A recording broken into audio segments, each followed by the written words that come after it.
BFM Business, Intégral Placement, idée de fond. Chaque jour, c'est notre promesse quotidienne. On essaie de s'y tenir et de la tenir au mieux. On vous apporte des idées de fonds de gestion dans lesquelles investir. Aujourd'hui, Clémence Dachicourt est avec nous depuis Morningstar. Bonjour Clémence. Le Brexit, c'est dans maintenant moins d'un an. L'occasion de refaire le point sur les actions britanniques. Clémence, quelle a été la performance de cette classe d'actifs, les actions britanniques ces derniers mois ? Oui, en fait, vous en conviendrez, parler des actions britanniques en plein Brexit, c'est sans doute le meilleur moyen de s'exposer à la controverse. De fait, le sentiment des investisseurs sur la classe d'actifs est négatif depuis plusieurs mois. Les flux lui sont défavorables. Le Royaume-Uni est le pays le plus sous-pondéré dans les allocations et le consensus a plutôt eu tendance à réviser à la baisse les prévisions de résultats pour l'année en cours. Mais c'est typiquement le genre de situation qui attire l'attention d'un investisseur contrariant. Alors justement, dans ce contexte qu'on est en train de décrire et à quelques mois maintenant du Brexit, quelle est d'après vous la bonne attitude à adopter vis-à-vis des actions britanniques lorsqu'on souhaite investir en bourse ? Oui, alors nous sommes d'accord pour dire que le Brexit crée un niveau d'incertitude relativement élevé à moyen terme. L'impact économique britannique et les fondamentaux des entreprises est à ce stade assez difficile à évaluer, mais même en prenant des hypothèses conservatrices au regard du Brexit, nous pensons que le cours actuel des entreprises britanniques reflète un haut degré de pessimisme de la part des investisseurs. En effet, il faut faire une distinction entre les entreprises cotées outre-Manche et l'économie britannique. Environ 70% des résultats des grandes capitalisations cotées sur le marché britannique représentées par le FTSE 100 sont générées en dehors du Royaume-Uni. En termes de valorisation, les actions britanniques sont aujourd'hui moins chères qu'en Europe, mais offrent de meilleures perspectives de croissance des ventes, des profits et de rendement du dividende. En bref, les mauvaises nouvelles sont sans doute déjà bien intégrées dans les cours actuels et offrent une bonne marge de sûreté.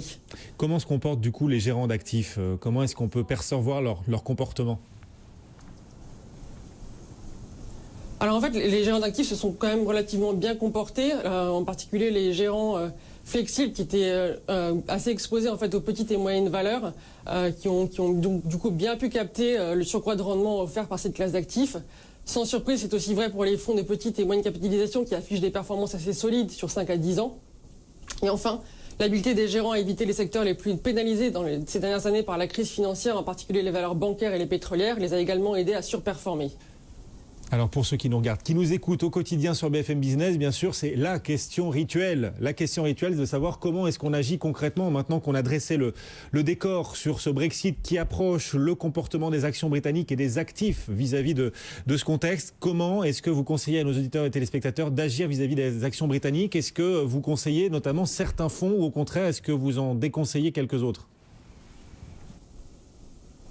Alors en fait, aujourd'hui, j'aimerais vous proposer 2 fonds actifs et un ETF.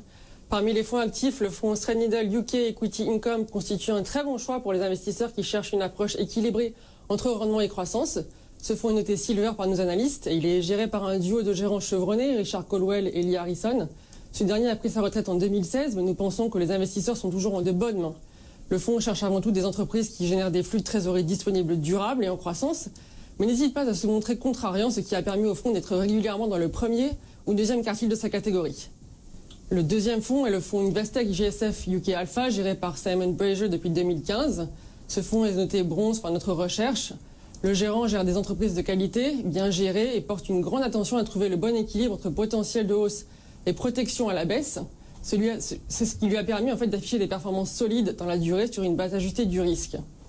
Enfin, je vous propose un ETF, le Spider FTSE UK All Share, qui est noté bronze.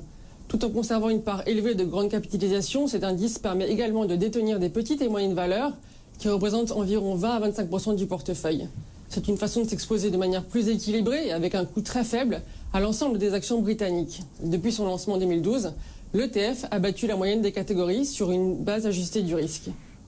Merci beaucoup Clémence Dachicourt d'avoir été en direct avec nous, gérante de portefeuille senior chez Morningstar pour que ces quelques conseils d'investissement, d'allocation à l'approche du Brexit et vis-à-vis des actions britanniques. Merci beaucoup donc Clémence, bonne journée, bonne séance. Le CAC 40 est toujours en progrès.